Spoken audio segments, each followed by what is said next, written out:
to me, it's all connected. Life, to me, every step we take, every job we take, every career path, everything we do, to me, the way I look at it is the stepping stone to the next thing, and then the stepping stone to the next thing. Hello, you are listening to the Late Bloomer Living podcast, where we are reimagining and redefining what it means to be in midlife, where we are gathering energy, momentum, and excitement for our next chapter via candid conversations with other midlifers about their own pivots, pitfalls, and triumphs.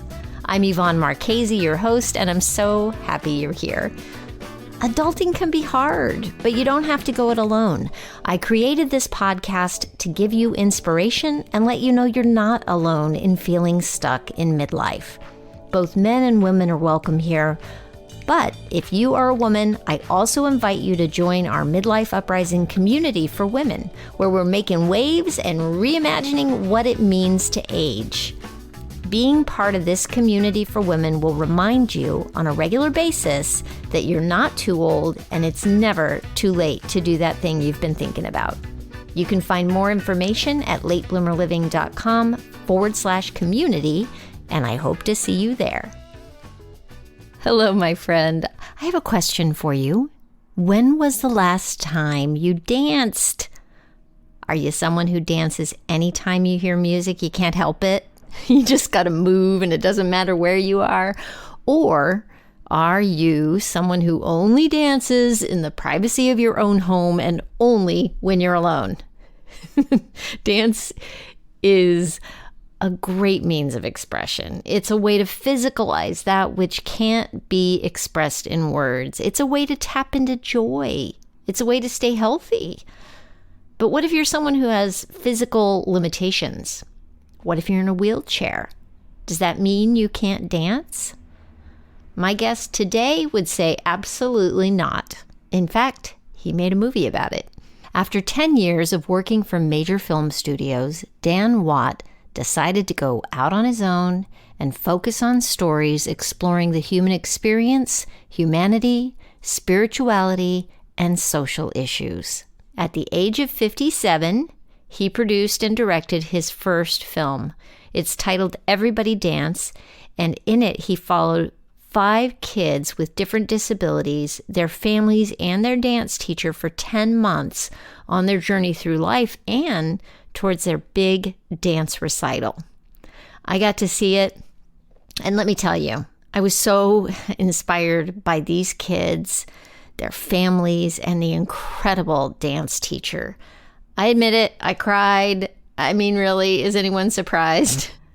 Dan believes that visibility and inclusion are vital, and showing your support to the disabilities community while raising awareness is crucial. And hey, did you know that April is Autism Awareness Month? Some of the kids in the film are on the autism spectrum, and this film was actually inspired by an experience Dan had earlier in life when he was a dance teacher and taught a couple of siblings who both had autism. So I thought April would be the perfect time for you to hear this story. So without further ado, here's Dan Watt. Let's go. Hey, Dan, thank you so much for being with me today. Oh, great. I'm so excited to be here. I am so excited. I just have to acknowledge that you and I kind of through social media connected because of my friend Adam Rothenberg and your friend Adam Rothenberg. Right. Exactly. What a wonderful man. Yeah. Little shout out to Adam. Hi, Adam. Thank you. Hi, Adam. So I was so excited to connect with you and to find out that you've produced this documentary, Everybody Dance. And thank you for sending me the link to watch it.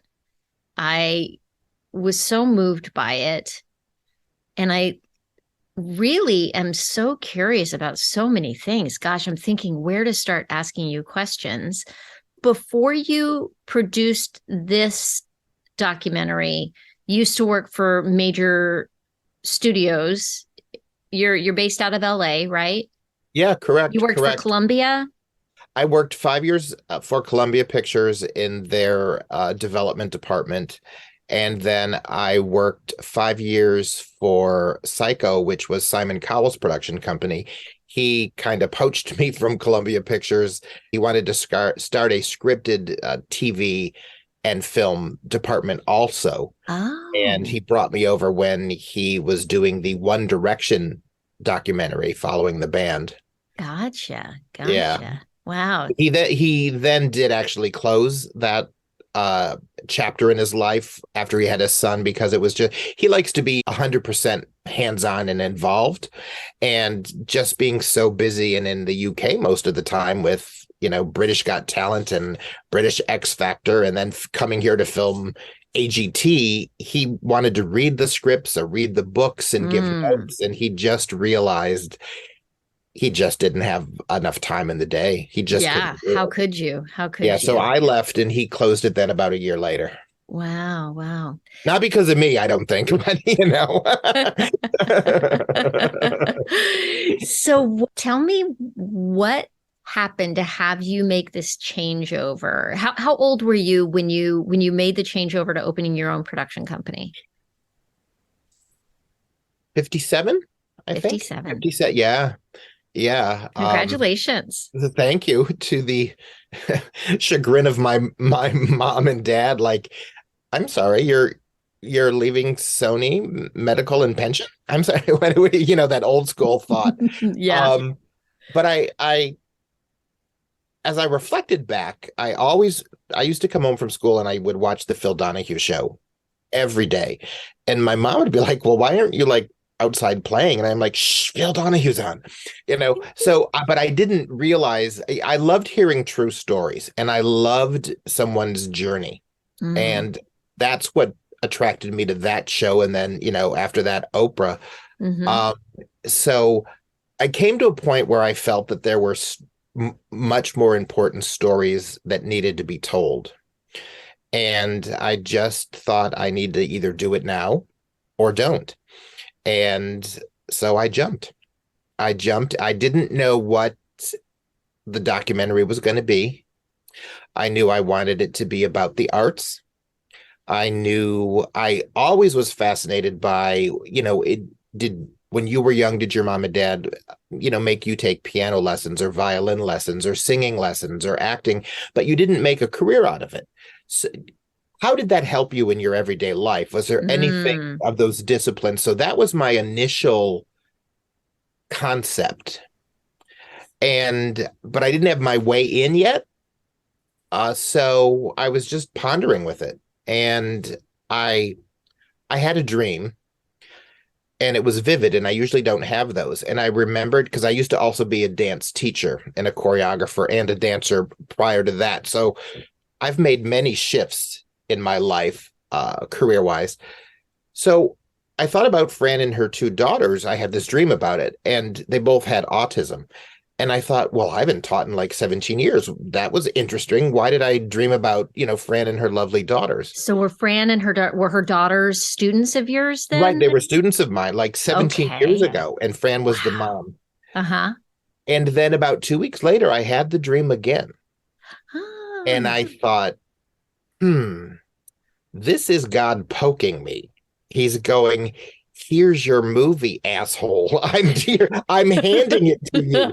Here's your movie. So I was like, I think I need to pay attention to this. I think this, that was a sign, and I trust that. I trust my gut, and I trust things like that. And so that's what I went with. And Wow. you've seen the movie. So tell me what your next steps were. Okay, so wait a minute. Let me back up. Had you already left the production company with Simon Cowell? You did you already decide at this point, I'm going on my own, I'm going to start Dance and Dan Productions, or did Dance and Dan come from doing this project? Well, I had my production company prior, and I produced live stage shows. So, and I brought B. Arthur in, Carol Channing, and Dixie Carter, things like that. So I had already had the production company, but I had never done anything in film and television. And I knew I was going to make a shift and I was going to leave working for Simon, but I hadn't come up with the idea of the movie or anything like that. So it was nothing sporadic where I'm like, I'm just going to quit. I think we have to lay the groundwork and, we still have to take some precautions like that and get things set up and aligned and all that. So, I got all that in place while I was thinking about it. And then the initial concept came to me before I actually walked out his door. And then then when I could focus on it 100% is when the actual, dreams started to happen. Wow. Was there anything that made you feel like, oh, I don't know. I don't know if this is the right thing to do? Were you scared, I guess is my question. I I don't think I was scared. Well, I know I wasn't scared. I don't want to say I don't think. I no, I never hesitate about things like that. I trust my gut. I trust those instinctual signs that come. And as I've looked back over my career, as we do when we get a bit older, Mhm. I could reflect back and I could see it's about every 10 years or so I I think about it. Before I went to work in film and television, I was doing the public relations and marketing for a cultural arts center and running the South Bay Conservatory. And after 10 years, I thought, okay, well, I could start over at the first show I did and just repeat everything and, work for the city and just do it again. You've produced 56 shows, just start with one and do them all over again. But I thought that's not challenging. That's not exciting. That's not new. That's not vibrant. It's just, okay, get out, and start all over. So there was that shift, and then it was, 10 years with film and television. And I thought, yeah, these, there's other stories that need to be told. So I made the shift again, and prior to that, I was a dancer and I made the shift from dancer to producer because I thought I could do it better. you know?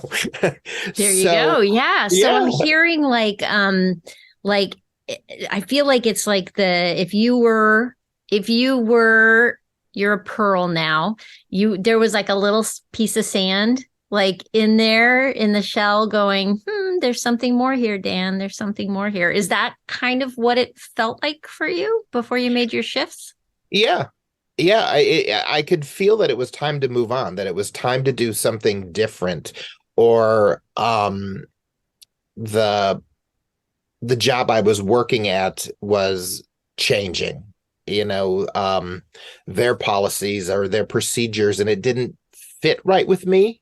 Mm-hmm. Um, and that happened at both times also. So there's also things like that. If it doesn't meet my expectations, or I'm no longer happy with the way things are being run, or um, the way you're being treated, or anything like that, comes down to respect and things like that. I thought it's time to move on.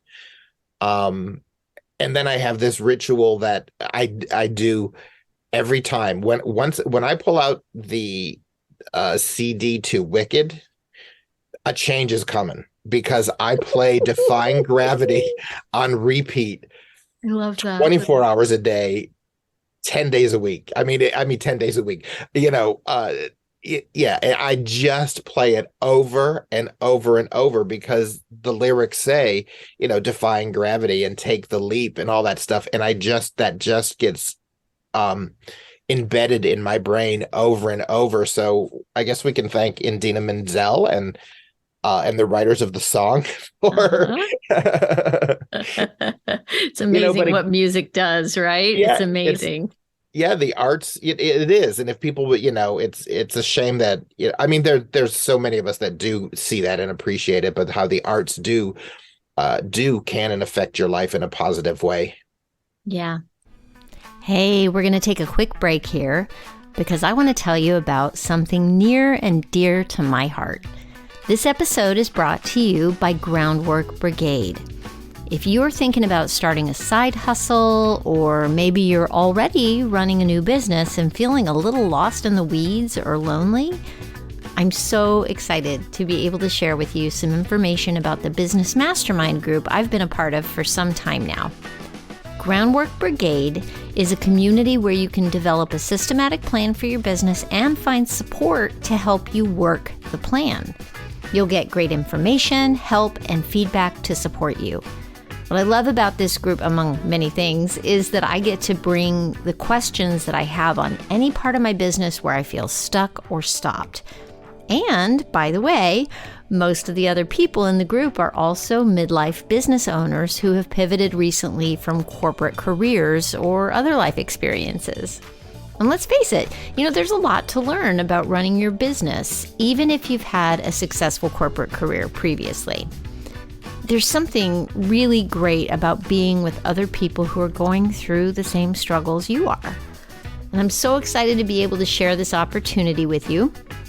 If you want to try it out at no cost, I would love to have you join us, and I have an affiliate link for 1 free month of access to the group that I'd be happy to share with you. You can just email me at latebloomerliving@gmail.com, and I'll get you everything you need to get started.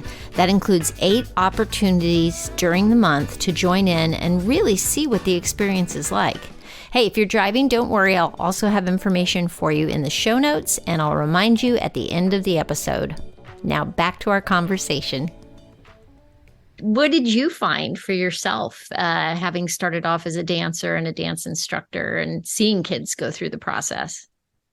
Well, I was lucky to be able to, when I moved out to California, I actually was in a touring company called On Our Toes. And then I also was lucky enough to dance with the Joffrey Ballet when they came out here. They were doing big productions like Romeo and Juliet, Taming of the Shrew, Petrushka, and it was actually, budgetary wise, it was cheaper for them to hire some of us out here than bring their junior team, and pay for per diem and all that stuff. So I was able to experience all of that stuff, and I really think that the discipline, the drive, the show must go on no matter what. It doesn't matter if your foot hurts. It doesn't matter. I mean, it doesn't matter. It doesn't matter if your nose is running and you're sick. It's time. You're at the Dorothy Chandler Pavilion in front of 8,000 people, and you're the third villager from the left. Go. You just do it, Yes. But it's those disciplines, even going back before that, when I remember doing West Side Story in a dinner theater in the Round in Cleveland. Well, that teaches you a lot when you're walking down the aisle, because it's theater in the Round, and Right. it's also a dinner theater. And on a Sunday afternoon at 2, when the seniors come and a man tugs on you when you're playing Diesel in West Side Story and goes, "Excuse me, can I have more butter?" And you're like, when you're a jet, you're right, in a minute, all the way, and But it's learning to deal with situations like that in the family of a production. I think is so valuable, and you also, and what you talked about, the development of that trust, because you have to trust the director, you trust the stage manager. Once you get to the stage, you trust the choreographer, you trust the written word, no matter what it is. But that, having worked with that and developed those skills in myself to be able to trust you to light my show when I was producing, and be able to trust the stage manager to make sure everybody's in place backstage, helped me so much when I decided to film this movie, because I don't know anything about cameras and camera lenses. I wanted to tell a story. So I had to then do my research, and then I had to trust the guy I hired, that he said, well, here's the different lenses and this is what it would look like. I would say you should use this. And then you have to trust the sound guy. You have to then trust your editor, you know. And I want So to say, by the way, the camera work was beautiful. Like, I'm a photographer now, and I'm watching these camera angles and reflection, uses of reflection there's one moment where a mom is watching her daughter, and she's looking through a pane glass window at her daughter rehearsing, and right, you can see, you're looking over the mom's shoulder, seeing her reflection and her reaction in the glass plane window, and the daughter, all these layers of, I was just like, oh, that is a beautiful, right. beautiful shot, and not to mention, I can think of 10 more right now that are just beautiful. So you did a great job picking. Right. So you had this dream about former students, and their mom clearly features in that relationship. And then how did you find this gem of a school that you told the story around? I mean, ballet, what's it? Ballet for All Kids, right? Yeah, Ballet for All Kids, and the owner, founder, teacher, her name is Bonnie, and she's just an angel. Well, what I did is I thought, well, I just have to do the next step. Once I decided that this was going to be it, I went online and I just Googled schools and conservatories all across America and looked at their itineraries and the way they taught. And I scheduled phone calls and did conference calls with a lot of people, but nothing felt right. I had stumbled across a lot of studios, and it might work for them, but it wasn't working for my story, where there was, a school said that they taught, kids with autism. And first of all, it should have been expanded more than just that, so that was a red flag. But then I saw they would send me tapes of their classes, and the classes they taught dance for 10 minutes, and then it turned into a jamboree type class. Mm-hmm. And I thought, that's working for that studio and those parents and kids right now, but it's not my story, the story that I had in my mind. But I just kept And I looking. want to back up because I think we missed mentioning I think we touched on this before we hit record, but I think we missed mentioning that you had students that were autistic, right? Right, that's When when you we were talked teaching with Fran dance? and her two daughters. Both of her daughters were on the autism spectrum, and but I didn't know anything about that. 18 years ago, well, 20 some years ago now, because the movie's out. I, when I was teaching them, I never changed the way I taught. Fran came up to me and I said, well, is there anything that I need to worry about? And she said, no. She said, we just know that they're not going to progress from jazz 1 to jazz 2 as quickly as some of the other students might. And she said, don't worry about that. They love the music and they love being here, and they don't worry about that. But she did say her older one was very sensitive to touch. So she Mm-hmm. said, just show her on yourself what you would do, but don't touch her and Mm. fix her arms. I said, cool, no problem. So I didn't adjust my teaching techniques in any way. And I think by doing that, it helped me realize with this when I did this movie that, Bonnie does the exact same thing. I'm teaching a jazz class. I'm teaching it with a ballet warm up. And why would I lower my standards or change ballet technique for anyone? What my job as a teacher was to find a way that worked for every student. It doesn't matter if they have autism or not. My job as a teacher was always, the way I approached it was always to say it 3 or 4 different ways. I can say, okay, we're going to do a pas de bourrée. That's left, right, left. That's 1, 2, 3. That's step back, side to side. So you present it in different ways while you do it, and hopefully one of those will click with each kid. I I do better with left, right, left, right, left, right, left, right, left, where some people listen to the music and do it 1, 2, 3, 4, 5, 6. So everybody finds their own way that works for them. Mm-hmm. So that's just how I taught. And it worked well for me. And then when I met Bonnie, I thought, this is it. These are the stories I have to tell, because she did the exact same thing I did, but on a heightened and more expanded level. Because in my class, I had, two girls out of 40, and she has 80% of her studio is atypical. But what is so fascinating about Ballet for All Kids is if you looked in the window, you would never know, because there are excuse me, typical kids in there that take class also, and everybody is in the same class. But she uses props also, scissors to show how to jump, I so the loved kids can. seeing It that. wasn't that fabulous? What So an creative. amazing idea. Yeah. And so the kids can learn visually with a prop, so, and she does things with scarves, and in the movie there's just so many things creatively that she came up with. So And she I has a background as well as in beyond dance, right?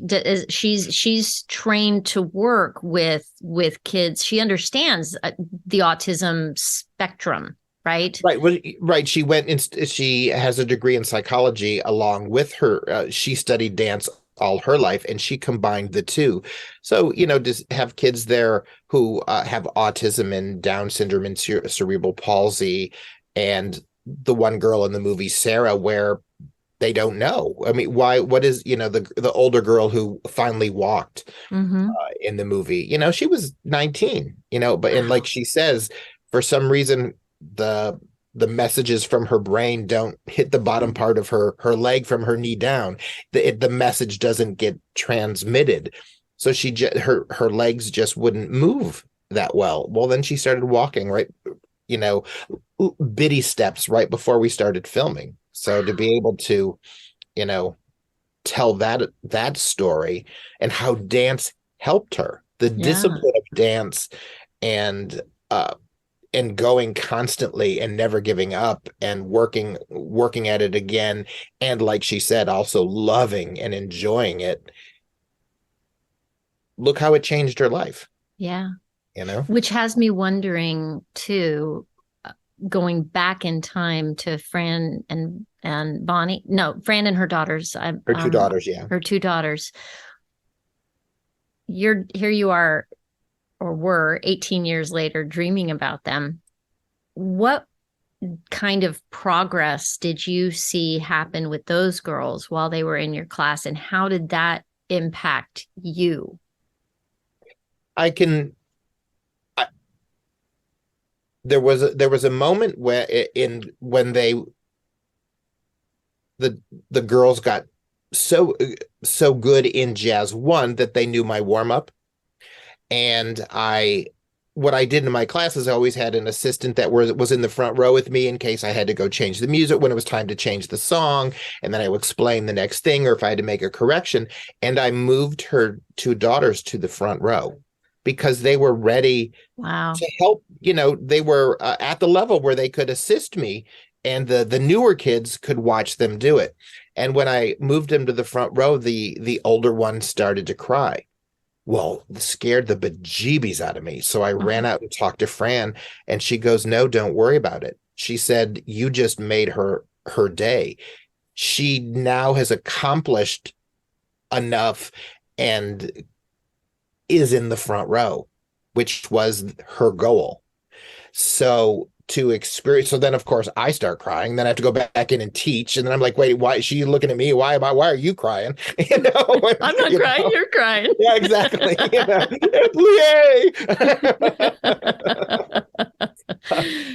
So it's I think, and it all, to me, it's all connected. Life, to me, every step we take, every job we take, every career path, everything we do, to me, the way I look at it is the stepping stone to the next thing, and then the stepping stone to the next thing. And to be able to, after I made the decision to make the movie, while I was plotting it all out, to think back of, I don't think another director, and this is not in a bragging way, I don't think there is another director that could have made this movie the way I did, because I was lucky enough to just teach dance in general and be a dancer, but to also have produced and choreographed recitals and shows that I knew what was going on when I walked into that studio. So I think I offered a perspective that there might be one or two directors out there somewhere, but I don't know if, because I could reflect back on what happened in my life and apply it there. And that was key to me. And I made it very clear to Bonnie. And it was one of the things that we discussed, is that I said, I just want to be on a fly on the wall. I said, I do not want to disrupt your dance class in any way. That's not fair in any dance class, or any arts, anything like that, where all of a sudden, there's 3 cameramen and a sound guy disrupting what these parents paid for. Right. And again, that doesn't have anything to do with a disability. That's just anything. That's just respect for the class going forward. When I shoot an occasional wedding, I feel the same way going in as a photographer. I don't want to be that photographer that has suddenly taken over the event with lighting and posing and everything else, and so respect that that's how you did this. And I'm amazed. I actually was looking at the credits as they were rolling, because I wanted to know more about the director of photography and how many cameramen you had, because I got that sense of they were handheld shots for the most part, from what I could tell. And it seemed, especially when you get to the part of the story where they go into the recital and the rehearsals for it and the tech and the things all leading up to the performance. Once you got to the performance, it seemed, I was like, how many camera operators must he have had trained in on everything going on at that particular point? I mean, how can you be everywhere? Because you got reaction shots of parents watching their kids. This is where I'm going to cry. You got the shots of the kids on stage. I mean, and beautifully artfully done. And I'm like, did they have like 20 different camera operators around the space? Like, how did you do that? Pretty close. I actually had 9. You did? Okay. But that also goes back to my experience. It goes back to, since I've done recitals, I always sat in the sound booth and would watch the entire show and call the cues. So I'm trusting the people backstage, but I also knew that there's things that are going on in the green room. There are things in the wings. There are things where, you want to get the parents, so you need to see the audience, or the audience reaction, parents included. So I just hired enough people to do that. And I especially the ones in the wings, to get the reactions when the kids ran off stage or on stage and high-fived. You really were everywhere. Oh my and gosh. hugged each other, and I, hopefully your audience will watch the movie, but there's some of that stuff downstairs in the green room and in the hallway that so I was a nervous wreck, and I was running all over both days, up and down, side to side, and making sure everybody was getting it. But then again, it goes back to trusting the camera guy that you put stage right, because you can't get over there now, because the only way to get there is to cross the stage, and I can't do that unless I'm gonna chasse, across the stage. So you're trusting that you discuss stuff with him, but it's, did you get Charlie? Are you following Maddie? And it's just all over the place. But again, that goes back to not knowing until I started filming it, how much I was relying on what I experienced earlier in my career and the This was things that truly I your had done. story to tell. This Right. this was your story to tell, Dan, because mean, I think about everything that you've done from being a dance instructor to having produced all the theater that you produced before you went to film. I mean, it all ties together, you know. It's incredible. Yeah, and that's how I've also lived, my life trying to tie in with your show is that I've always believed that everything leads to the next thing. And I believe everybody you meet, there's a reason why, there's a purpose.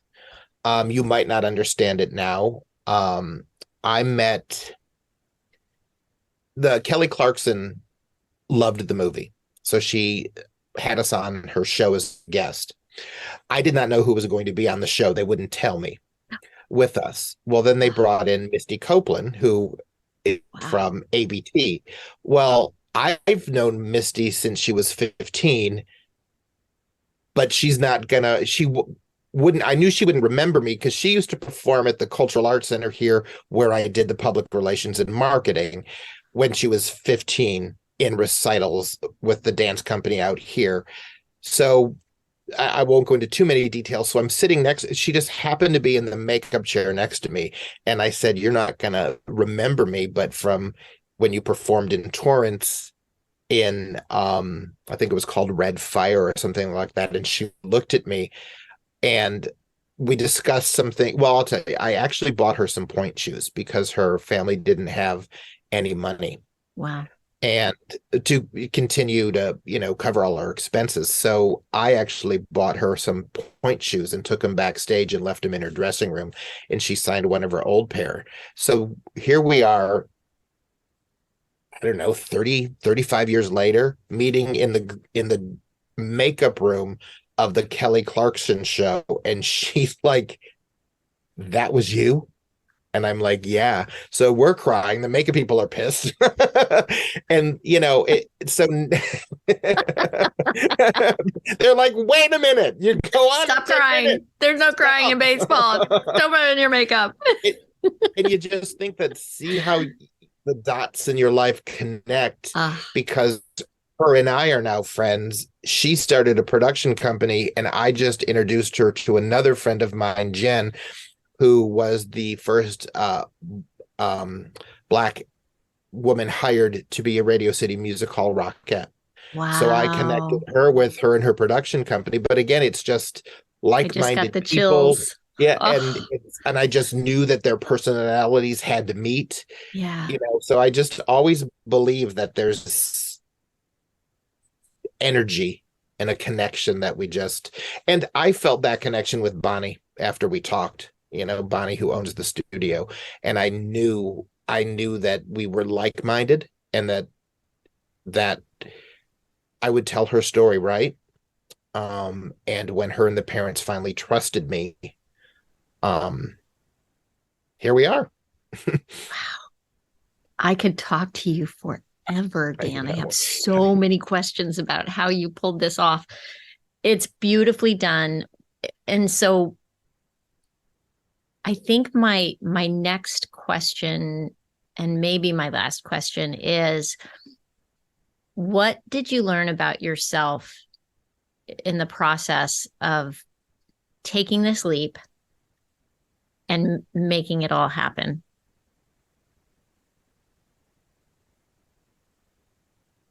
It reinforced to me that I needed to trust myself and trust that gut instinct. It also, I also learned that that first, some people you'll never hear from again, which you learn as life goes on. But then there are also wonderful people who will hold your hand through things like this. And I want to give credit to Morgan Spurlock, who is a documentary director. He's the one who did Supersize Me, where Oh, he ate at McDonald's. Okay. oh, wow. Um, he was the director we hired for the One Direction movie, and I reached out to him and he was a phone call away, a text away. If I texted him and said, I don't know if I can do this, what did I get myself into? He Mhm. would call me within 5 minutes. So, that there are angels in your life when you need them. And to reach out if you need help.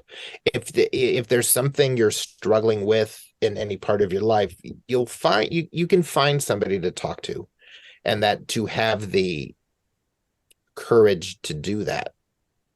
I know this is just about making a movie, but it was he held my hand, and then these kids were my inspiration when I didn't feel I could go on, because I'm like, well, I've run out of budget money. What am I going to do next? But then you see that mom that you saw looking through that window at actually it was a grandmother, her grandmother Oh, looking at right. her She was a granddaughter. grandmother. Right. Yeah, looking at her granddaughter Dakota, Yeah. who has to walk with crutches, and these wonderful volunteers that are dancing with her and holding her up. I can get through this. I mean, this is nothing. My problems are nothing, you know?